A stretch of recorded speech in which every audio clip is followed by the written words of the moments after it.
Got it. Got it. Okay, hold on just a sec. I'm going to put another link in the chat. And this will take you directly to the live one for tonight.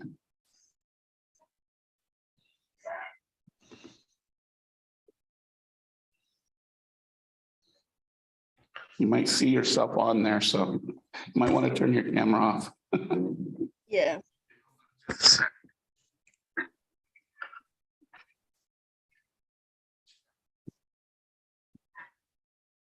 All right, so you got it?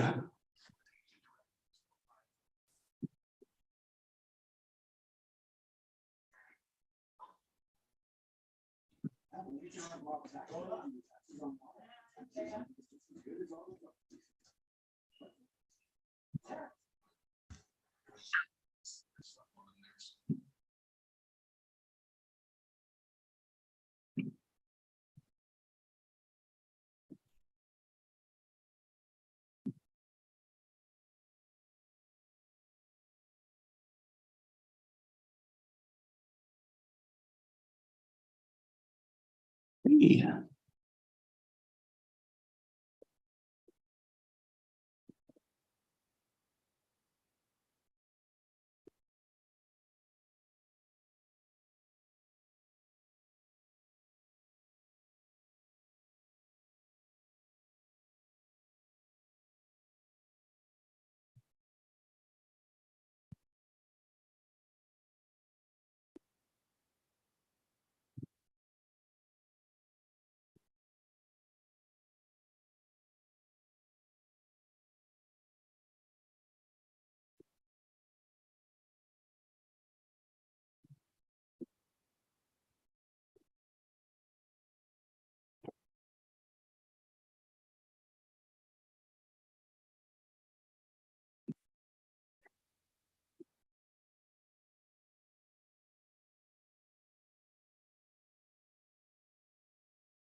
Hi, Tristan.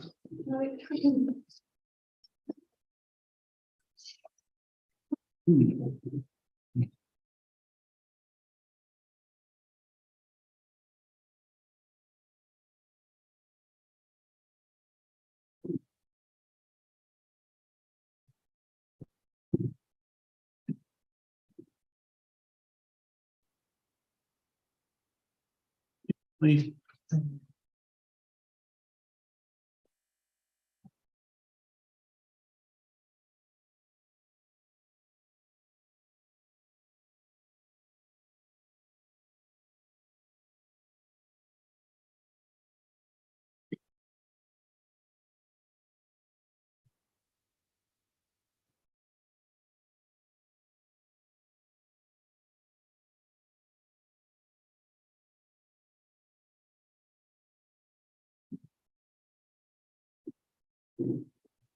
All right, I think we're all here for the most part. Okay, Andrea's on there.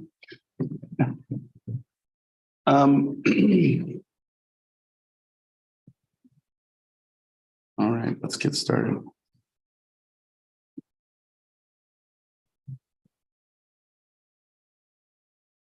So just to begin, just some housekeeping stuff. I'm going to post it. It's more of a check for learning type of multiple choice, true, false thing in the next couple of days to kind of go over a lot of the stuff that we've gone over the last couple of weeks. I'm not calling it a quiz because you can take it up to 3 times to get a better score. So it's more like an assignment that you can improve on. That's not actually a quiz, but it's just to make sure we're all on the same page and whatnot. So I'll post that probably tomorrow or Saturday. We'll see how tomorrow goes. But just to let you all know, that's where we are with assignments. So, all right. So where we were, when we talked on Monday, we talked about biological psychology, and really what I want everyone to focus on from that section is the different parts of the nervous system, the areas of the brain, and kind of the names and the importance of the neurotransmitters, because from here on out through the rest of the course, we'll bring up different areas of the brain and different mechanisms as they associate to, for example, social psychology, to personality, to what we're going into next, which is developmental psychology. And especially when we get into abnormal psychology, where we see the interplay, a lot of interplay between biology and our psychology. So just from that section on Monday, make sure you go through and just have a good understanding of those different areas and how what their associated function is. Okay.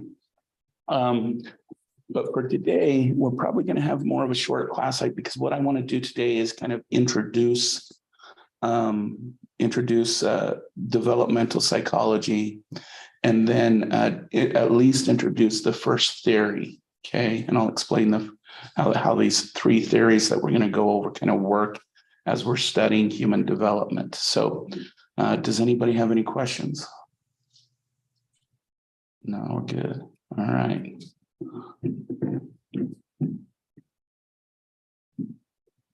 Okay.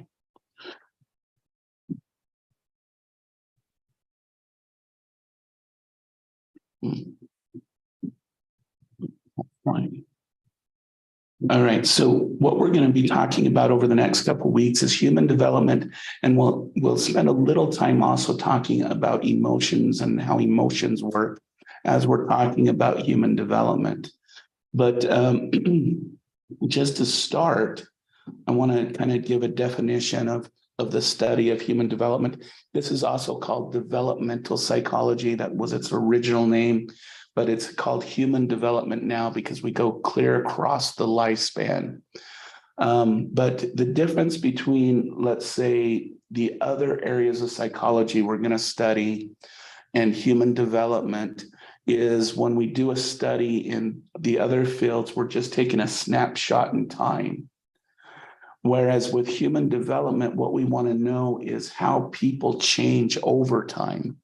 So what's the difference between an infant brain, a middle child brain, adolescent, middle adult, and older, and what's the difference in behaviors and emotions, and how do those develop in human beings? How do we go from childhood to adulthood and those types of things? So that's really what we're going to be looking at, okay? A lot of our focus, you will notice, it will be between this age of 0 and 18. And this really has a historical misunderstanding of when we stop to develop. For the majority of history, at least on a scientific and philosophical level, it was believed that when a person hit about the age of 18, we were done. Our personality was set, our intelligence level was set, our abilities were set, and we weren't going to learn or evolve any further than that. Okay. And we will see that this was set in one of the very first theories that we have from Sigmund Freud, who really stated 18 is it, and we're done. And then other theories, unfortunately, followed that kind of went with that same line of thought. But especially over the last 30 years, we've come to realize that human beings do develop and we do change beyond the age of 18. That believe it or not, you have things to look forward to in your 30s, 40s, 50s, and 60s. And some things will even be surprising. Okay. And in fact, but one of the main reasons why we've become more and more interested in the entire lifespan is because of what's happened over about the last 120, 140 years. In that our lifespan has doubled. Okay. If we look 1850s and below, the average life expectancy for a person was around 38 to 40 years old. Now, part of that is that the majority of people died in childhood. But if you ended up with a sickness before you hit about the age of 35, you were pretty well guaranteed to be dead by 38, 40 years old. Now, back then, if you did make it to 35 and you were still healthy, it was possible to live up into your 50s and 60s. But the majority of people, the average lifespan was around 38, 40 years old.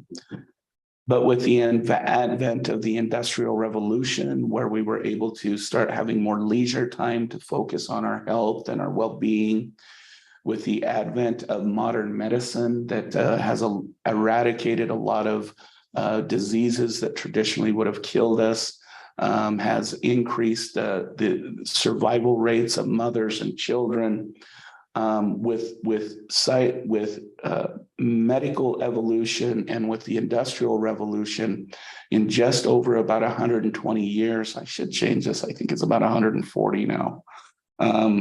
Our life has actually doubled from about 40. Right now in the United States, I believe the average age is 76. But if we look at it worldwide, we're more reaching in the industrialized worlds into our 80s and 85s and in other countries that are industrialized. So, and this has actually made a lot of people argue that maybe we live two lifetimes, one 0 to 40 and the other one 40 to our day of death.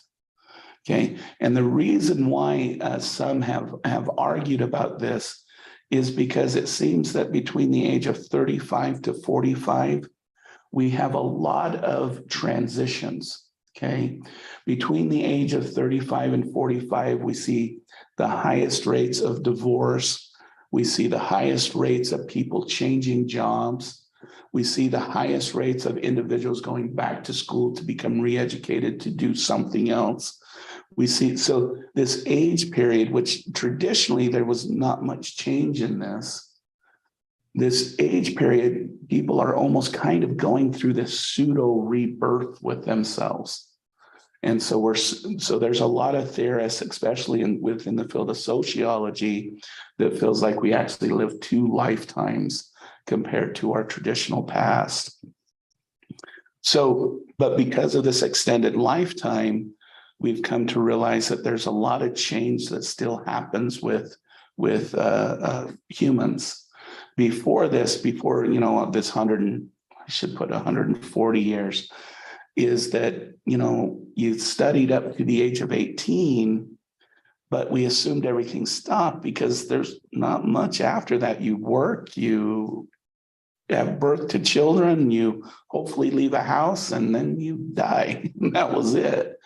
But after that, after the lifespan started to extend, there became much more interest in what happens in young adulthood and middle adulthood. And even people who study geriatrics actually divide old age into three categories: the young old, the old, and the very old. And they have distinct characteristics between each of those levels. So we will see that, so we're going to take our conversation across the lifespan, beyond just childhood, but we will talk quite a bit about childhood because there's really unique things that happen during this period. One, we're going to become mature. We're going to go from physically children to physically adult children through puberty. We're going to psychologically mature. And we're going to learn a lot. Okay. I was actually teaching my human development class this morning, which we go much more in depth into infancy.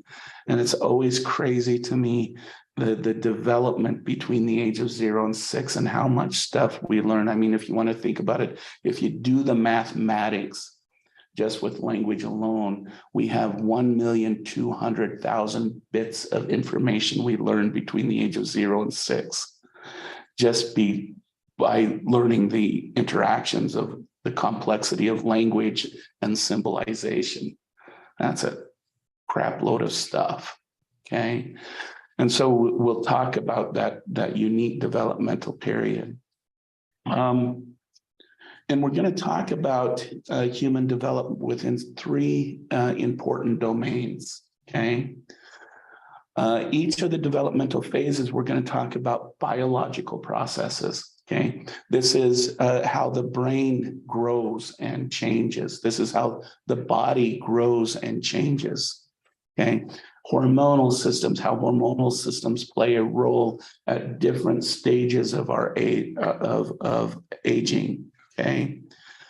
And then we're going to talk about the socio-emotional processes. Socio-emotional being the interactions between our world and us. And they're combined for a specific reason. A lot of times people think cognition, those internal processes, belong in the emotions belong in that category. But emotions serve two functions.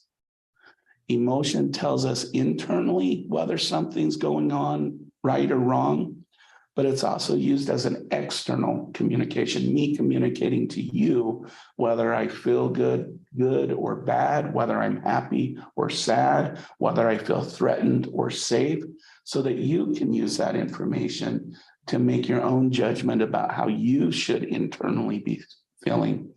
And so that's why we study the social aspects and the emotional aspects of the world together. And then we'll talk about cognitive processes.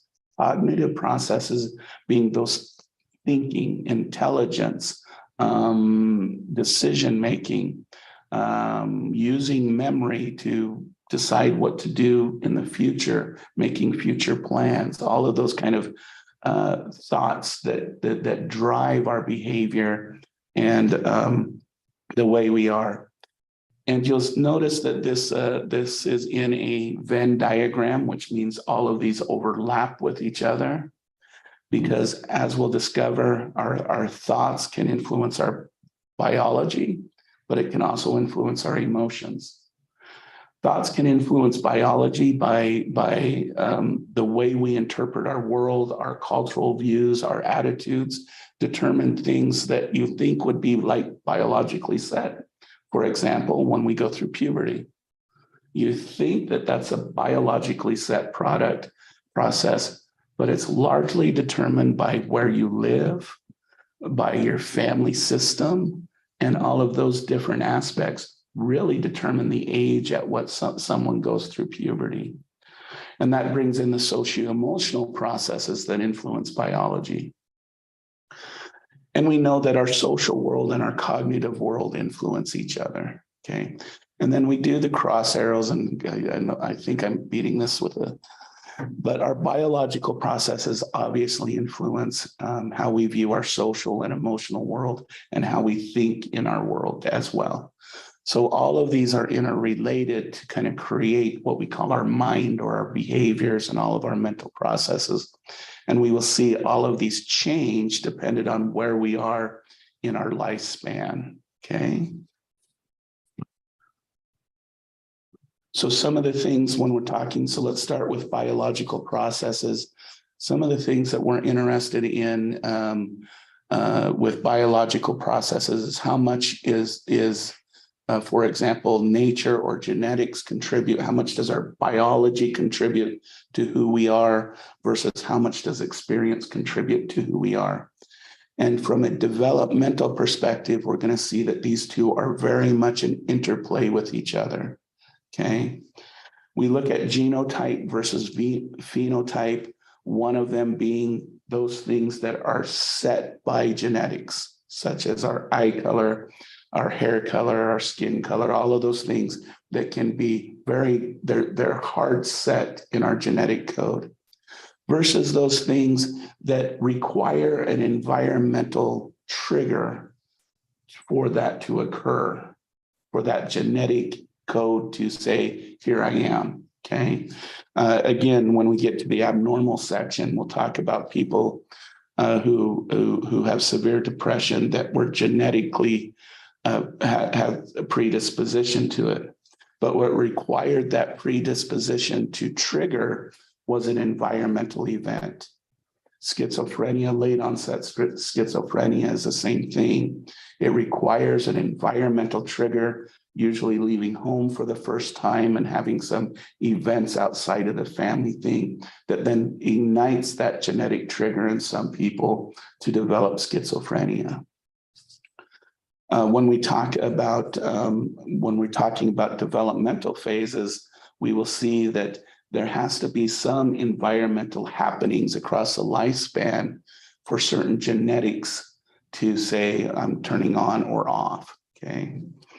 And then on the biological level, we have to look at what is optimal experience. And this is where we look at life themes. So what is it do we need to do at different stages in life physically to make sure that we're developing in healthy, strong, and healthy ways? So what is it that we need to make sure we're providing children in infancy and early childhood on the physical level to make sure they stay physically healthy so that they can be better off in the next phase of their life, okay?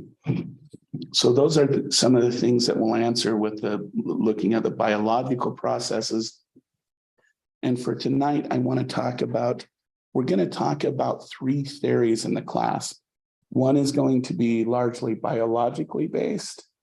The other one is going to address cognition and how we change cognitively over time. And then the third one that we'll get to is socio-emotional development.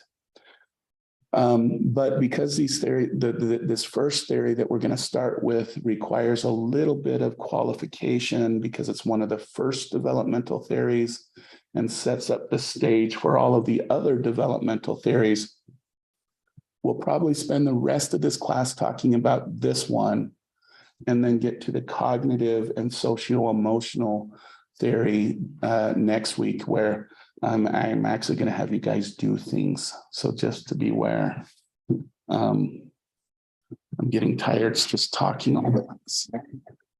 But the first area that we should talk about, and it's more biologically based because we meant it to be biologically based, is a theory by Sigmund Freud. Have we talked about this guy in this class yet? I can't remember if we have or not. Have I introduced Freud and psychodynamics and psychoanalysis? I think you said his name before. Okay. Well, we'll see how we do. All right. Sigmund Freud. So the reason why we're interested in him, especially for this first theory of development, is he did a couple things. One, he introduced the idea of the theory of one of the first theories of the human condition. Okay. And so he said, we can create theory about your mind, about behavior, about mental processes. The second thing he did was he was the first one to give us a developmental theory. And he set up an important concept in developmental psychology called stage theory, which a lot of developmental theories are based on. And what stage theory suggests is that we develop in very specific stages. And if we're successful in one stage, it will make us more successful or more prepared for the next stage. But within each stage, there is something we're going to learn, we're going to experience that is going to set some personality traits or the way we deal with the world, okay? The third reason, which really comes to his basic theory, is that his theory was meant to be a biologically based theory. His theory, Sigmund Freud was actually trained in neuroscience. I believe his doctorate degree was on the neurological system of his dissertation was on the neurological system of a frog or something like that. And he very much wanted to be a neurobiological scientist. But at the time, all of the scientific societies and scientific universities wouldn't let him in because he was Jewish. And so because he was Jewish, he ended up going into the medical field and becoming a medical doctor instead of being able to stay in the field of science. And of course, what did he do with his neurological background? He became a kind of a neurologist, or what you would call a psychiatrist, okay?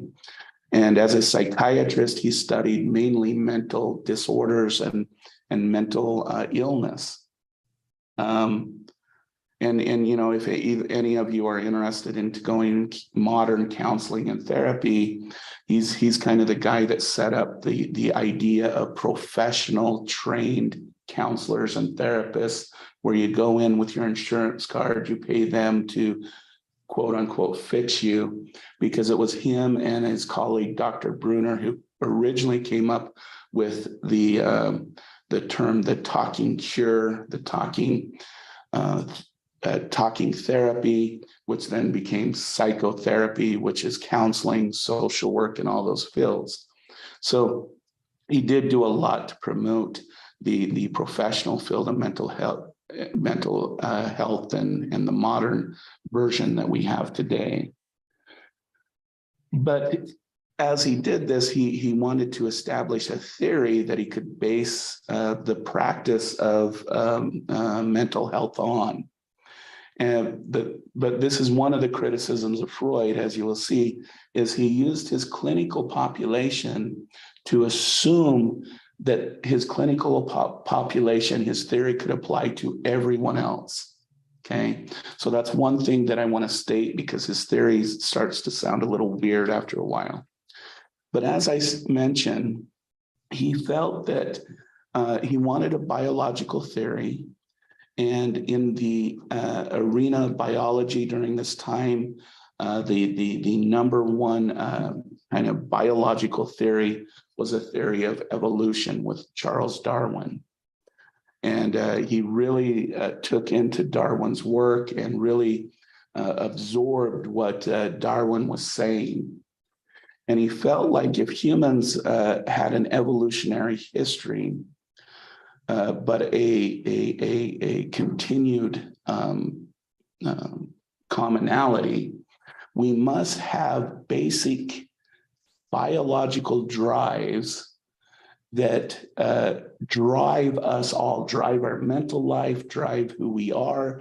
And it's something that is common in all of us, okay? Because all humans can exist in pretty much every environment if you choose to. We don't have the little niches that we have between, like other species have, okay? Now, he's going to argue that these two basic drives that he theorized based on his work with his mental health population is that he narrowed the two basic drives to eros and thanatos, okay? Eros being the Greek word for life, and Thanatos being the Greek word for death. Because what he came to realize is that humans have two basic evolutionary drives. One is to, as Darwin would put, spread your genetic code, life, children, those things, and making sure you propagate the species. And the second one is death. We all are heading towards death. And so death and propagation became the two main themes. But because if you think about it, life and death cannot be well defined. It can't be set to a human behavior, to a mental process. He's going to narrow Eros and Thanatos to the drive of sex and the drive of aggression. Okay. And so, but he's going to put these two because if you think about sex and aggression or life and death, they're two very counter forces, something that the human mind really couldn't comprehend because it's chaotic, it's sometimes violent, it's amoral.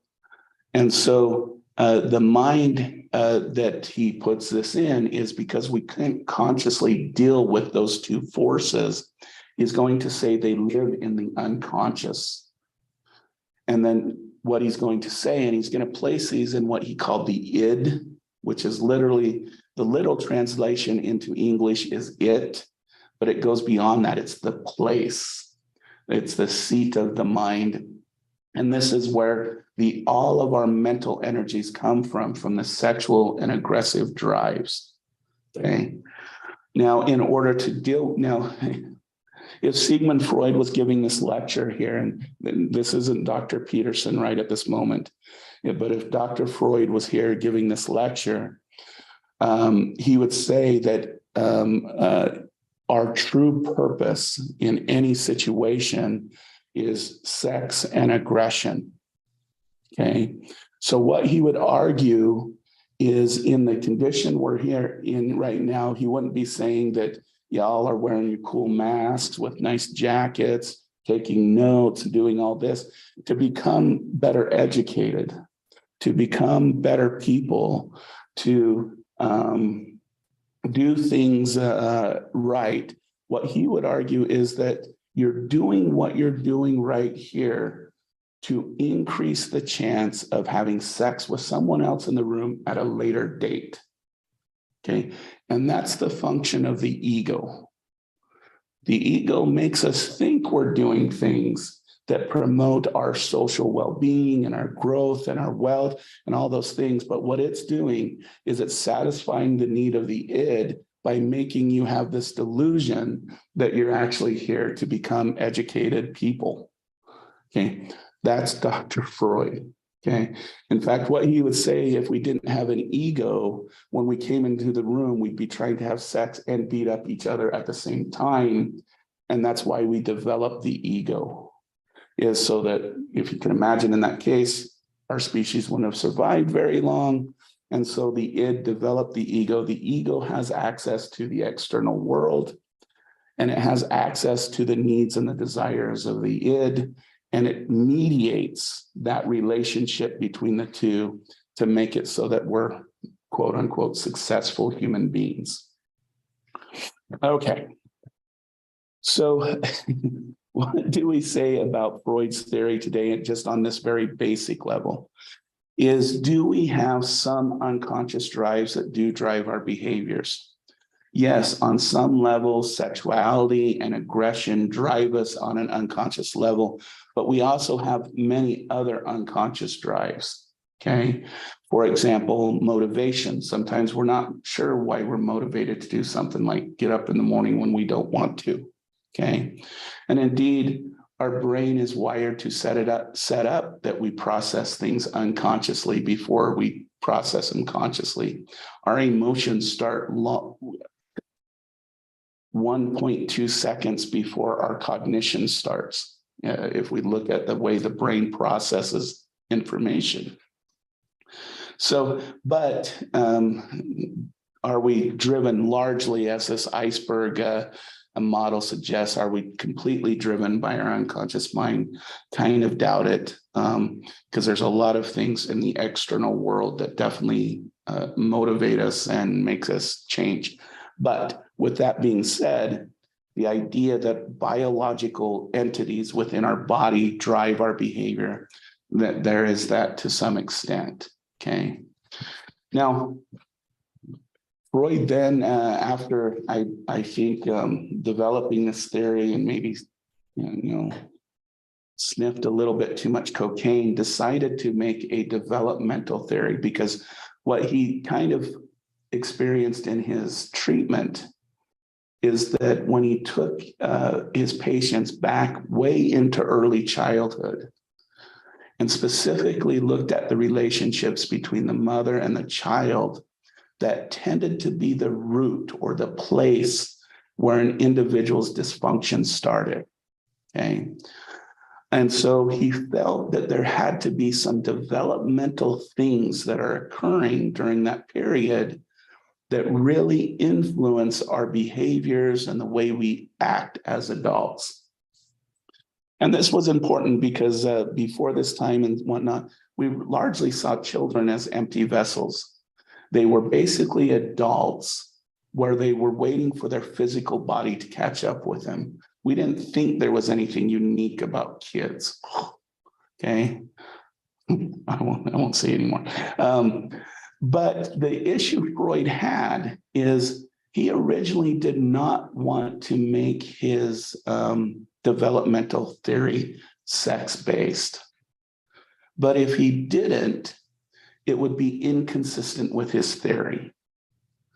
So while we're going through this theory, you're going to hear some kind of weird stuff, but I will try to explain kind of what Freud was trying to get at, taking out the stuff he put into it. So we'll try and eliminate those things. So, but what he came up with is what's called a psychosexual stages of development.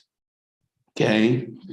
And what he believed is at each stage of development, we have certain sensations that need to be gratified, that there's certain areas of our body that need to have some type of continued type of gratification because of biological needs during this period of time, okay? And the first stage that he believed in was what he called the oral phase of development, because the first thing an infant needs to do, needs to satisfy, is to get nutrients in its body, and so it can grow and develop, okay? And so he felt like the area of most gratification was through the sucking reflex of the infant and for the ingestion of nutrients, okay? Now, he believed that during this phase, if you don't get over that kind of sensation need, that need for, in this example, oral gratification, you get stuck in that stage of development. But if you learn how to control it, how to just gratify it to the point that then you can go and do other things, then you successfully go on that stage, to the next stage, okay? Indeed, he felt he was actually orally fixated, because from about the age of 12 on, he couldn't go a day without a cigar in his mouth. And he actually died of jaw cancer due to his cigar habit, okay? Now, what does it mean, though, to be what he called orally fixated? So this is an individual who wasn't able to handle the or control the gratification of oral stimulation. And so he called these individuals orally fixated. Okay, well, he believed that these are people who suffer from addictions such as alcoholism, cigarette and cigar smoking. He believed that this is what causes obesity because people consume too much. Okay, and this is where we have to stop and reflect on Freud's influence on popular culture, because he has a huge influence in these first two stages on popular culture. Okay, is the idea that individuals are obese because they overeat. Okay. There's multi-billion-dollar industries and diets that are based on this. There are still doctors and physicians and dietitians who think this, but it's actually very scientifically invalid. If we look at the majority of people who are obese, they don't actually overeat. They actually have metabolic problems. And in some places, it's not that they overeat, it's about what they eat, what they have available to them. So you've heard of food poverty or food things like that, where you only have access to processed foods, those kinds of things. You see obesity rates in those areas, but it's not about overeating. It's about metabolism and access to food and the types of food people eat. But we have multi-billion-dollar industries on calorie reduction and all those kinds of things that are very profitable because they fail, because they're not actually looking at obesity from what it is. So if you believe that people are fat, quote unquote, because they overeat, you're a Freudian, psychoanalytic. Okay. But that's the reason I point this out is this is kind of a lot of people, why we talk about Freud a lot today is he still has an influence on our culture and the way we view different things that are going on. Okay. The next phase of development is what he called the anal phase. If we think about life events that are important, we often think about, high school graduation. I think I heard someone go through kindergarten graduation recently. We think about, major birth dates like turning, 5 and then, 12 and 16 and 18, those. And we think of anniversaries and weddings and all those kinds of things and graduations. But I really think one of the very first rewards we should give is when we're going through potty training. Because I want you to think about what we're truly actually accomplishing when we go through potty training. It's really going to be one of the very first times that we're going to give into an authority figure who's telling us how to behave in a certain way. That's one. So we're starting to go into social obedience, social compliance, those types of things.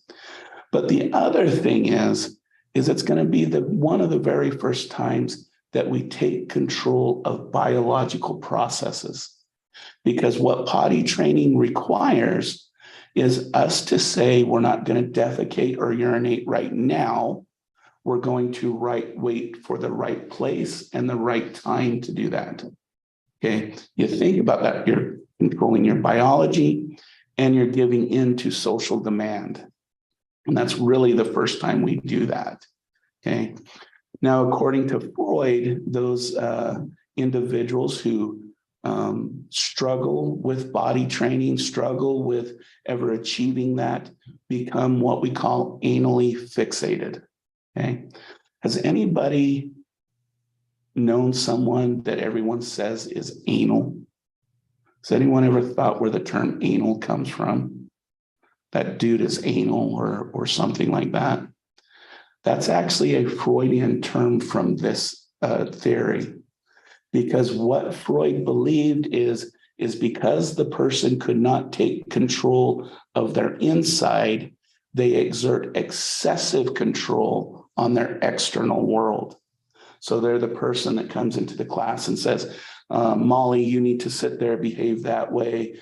Tristan, you need to just make sure you're doing your thing. We all need to act a certain way and behave this certain way. You go to their closet and their shoes are aligned, although perfect. This is someone we call anal today. This is someone Freud referred to as anally fixated. Okay. So something to think about when you're calling someone, you're saying they didn't potty train correctly, I guess. All right. So those really had cultural influences, as we can see. The next phase, things get a little bit weirder for Freud. but we get into the 4 to 6 year age group, okay?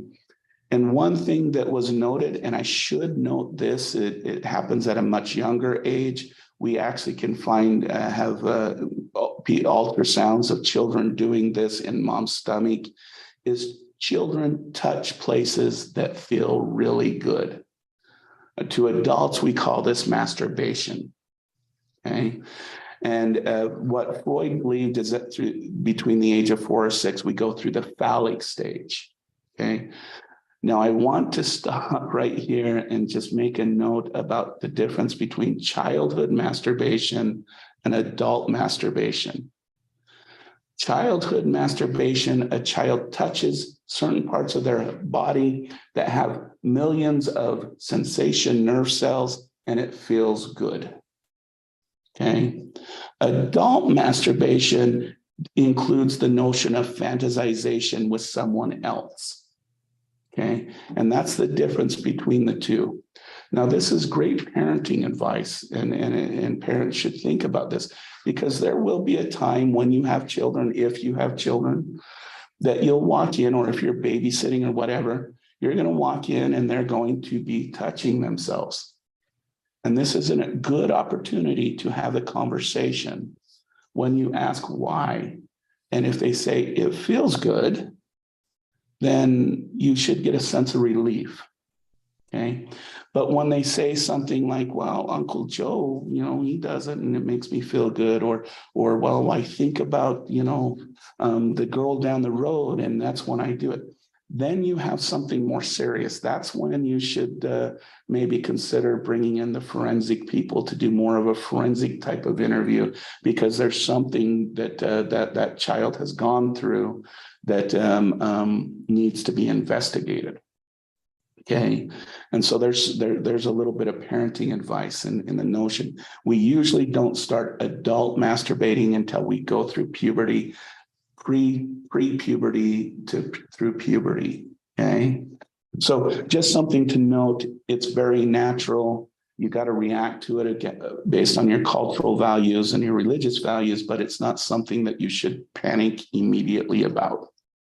Okay, but let's go on with what Freud was thinking about this phase. So he's going to give a complex to boys called the Oedipus complex. Okay, Oedipus is a Greek myth where this young man had this prophecy from whoever gives prophecies back then, that he was going to end up basically killing his father to have intimate relationships with his mother. Okay. Now, the actual story goes something like this.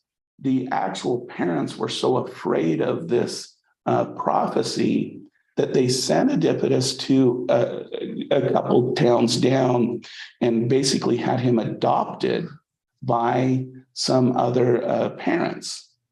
But as he got older, he learned about this prophecy and he got scared. Because he didn't know he was adopted. He didn't know he had biological parents. He thought that he was going to end up killing his adopted father and having relationships with his adopted mother. So he left. But where he left to was the town that his actual biological parents lived. He ended up falling in love with his actual biological mother and killing his father. Okay, that's the myth this is based on. I would argue that Oedipus did not have this complex because he did everything he could to avoid this coming to fruition. But this Freud is what the myth is based on now. But what was Freud trying to say? What Freud was trying to say is, and again, remember, I mentioned in his therapy, a lot of problems he saw with people could be traced back to the relationship between the mother and the child. Okay. And so what he believed is that during this phase, during this phallic phase, boys recognize their first true love, which is their mother. Okay. And in this recognition, they realize that there's a barrier to getting mother's affection. Okay. That barrier is dad. All right. So what does the child do? Well, he's not strong enough to go whack dad off. So what he does is he tries to take on the characteristics of dad, the mannerisms of dad, how dad interacts with mom in hopes that he can replace him. All right. For sexual relations with his mother. That's the end part of that. Now, later on, Carl Jung, who is a predecessor of Freud, is going to add the Electra Complex, which is for girls, where basically, in an essence, the girl looks at dad, sees that dad has something she doesn't. She envies that something. And so what does she do? She sees mom as a barrier. So she starts taking on the qualities of the mother to get favor of dad, something that he has that she doesn't. Okay.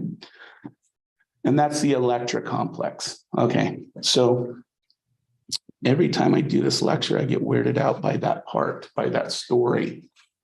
But I want to talk about maybe what Freud was actually trying to get at when he was talking about these different complexes. Okay. Is between, and it actually starts around the age of 3 and it continues on for quite a while, but definitely between the age of 4 and 6, children are involved in an important type of play. That play is role playing. If you think about that age group, what do? We watch Superman on TV and then we go try and jump off our roof. We play house with our family. So mom, dad, we play doctor and patient. We play all of these role plays that we see in our world. And what we're actually doing during this time is we're learning about what things we like to do, what we don't like to do, the qualities we like, the qualities we don't. In fact, when we look at things like personality development, because of this type of play that we do during this age group, things like personality are pretty well set by the age of 5. Because of what we do during this age, the best age to predict when someone will go to college is at the age of 5. The best age to predict when someone will graduate from high school is the age of 5. The best age to predict whether someone will go into a industry field versus a service field is the age of 5, and the type of play and the type of continued interest children during that age take on. Okay. And I think what Freud was trying to get to, and I can bring up recent research, ever since about the 1960s and 70s, when it's been easier for people to get divorced from each other. And we see a lot more single parent households. Today, I believe the statistics is about 60% of children live in a single family household where we don't have both parents involved. Now, don't get me wrong. There are a lot of amazing single parents, okay? But I want to talk about 2 subgroups of single parents, okay? I want to talk about single mothers who have little boys who do not expose those little boys to male role models, positive male role models, like a new good boyfriend or a stepdad or an uncle or a cousin or something like that. Positive. I want to emphasize that word, positive role model. And we can look at dads who have raised daughters without letting that daughter have a positive female role model, whether that's grandma, healthy girlfriend, whatever it may be, stepmom, whatever it may be, aunt, whatever, okay? And if we look at those children who were raised, especially during this age group, into a later adulthood, we find that those individuals have difficult times with romantic relationships. They tend to have dissatisfied romantic and sexual relationships. They tend to have a harder time getting into relationships. They have a harder time maintaining romantic relationships. Because the belief is no matter what your gender identity is, no matter what your sexual orientation is, if you're not exposed to the different sexes and how different sexes should interact with each other, and you don't role play that out in your childhood, then you never kind of learn how to handle those individuals who are sexually or genderly different than you are. Okay. And I think that's what Freud was getting at, but because of the way his theory went, he had to go down the weird line that, there was a sex part in it. Okay. So that's what we think he was meaning more about this phallic stage of development and less about wanting to have relationships with mom or dad. Okay. The next phase, and I'm going to say this is another unfortunate part about Freud being one of the first theorists in developmental psychology, is that he's going to say from the age of 6 to puberty that we go through a latent phase, that really developmentally, we really don't do anything. We learn skills of life, writing, math, those kinds of things, but nothing that is developing us. The reason why I say this is unfortunate is because when we look at child development literature, this is the least known age group we have. Most of the research for these kiddos, unfortunately, are things that come out of schools and come out of from teachers and those types of things. But we don't know much about things like how home life and how mental health and stuff influence this group right here. So if this whole child development thing interests you and you want an age group that you could have a lifelong career with, I recommend this group right here. Then when Freud believed we went through puberty, this is when we went from our child body to our adult body, is when we started having adult sexual relationships and adult interactions. And he's going to state this: if a person cannot control themselves in this phase, then they become what he would call a sexual deviant. He would argue that this is where you're going to get your rapists. This is where you're going to get your, in his time, victims of sexual assault, because those individuals weren't able to properly develop their sexuality. This is, again, the start of the stereotype that victims must have wanted it, that they set themselves up to be assaulted, because it was Freud who believed that they got fixed in this genital phase. And remember, most of our behaviors are driven from our unconscious, not our conscious minds.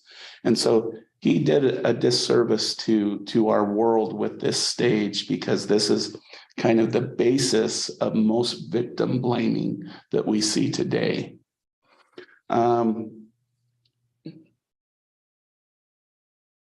So that's the genital phase. And then of course, when he hit 18, he said, you're done. If you have any of these complexes from early childhood or anything else, you're going to keep them. And this is what's going to create the dysfunction in your life, whether you have psychosis, depression, you have violent tendencies, you have what was known then as hysteria. It's because you failed these phases. Now, I do want to just bring something up. I mentioned the term hysteria because it was actually believed back then that men didn't have disorders. Only women had psychosis and those types of things. And they named that disorder hysteria. Okay.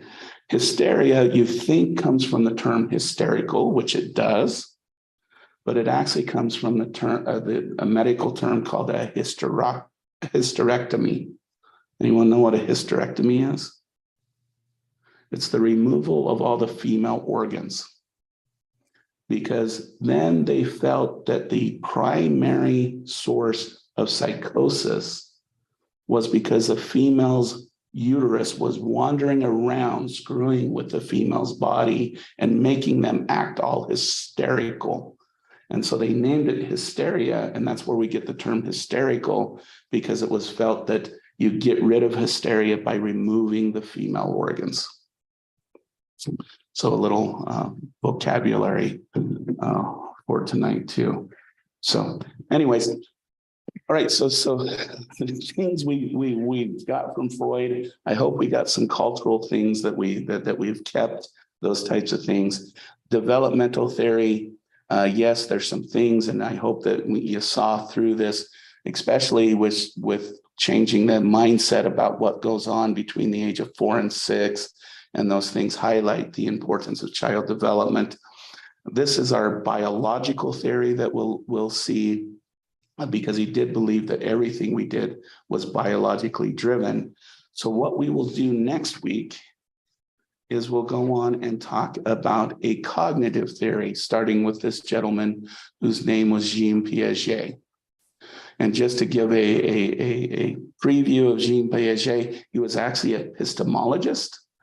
His original studies, he was interested in ducklings and how geese imprint on the first species that it sees. So there's famous pictures of Piaget walking across a field with ducklings or geese following him, because when those duckling and geese hatched, he was the first thing they saw, though, so they assumed he was their parent. So they would just follow him everywhere instead of the actual mother. I don't know what he did with the mom. I've never ate it. No, I'm just kidding. That was bad. But anyways, what he thought is, so when he had started originally looking into humans, what he originally wanted to know is how do humans imprint on their parents, okay? And what he came to quickly realize is that human beings are much, much more kind of complex, that we don't have an imprinting device. So he wanted to know what thought processes we go through so we could develop. If we don't imprint on something externally that teaches us how to act and behave, then there must be internal processes that promote that. And so he's going to go through a cognitive phase. We will see his is much more scientific based. But even with it, we're going to see some errors in its thoughts and processes and cultural issues with his. But that's where we'll head next week. Do you guys have any questions? All right, let's get out of here. Sound good? And like I said, next week, you guys are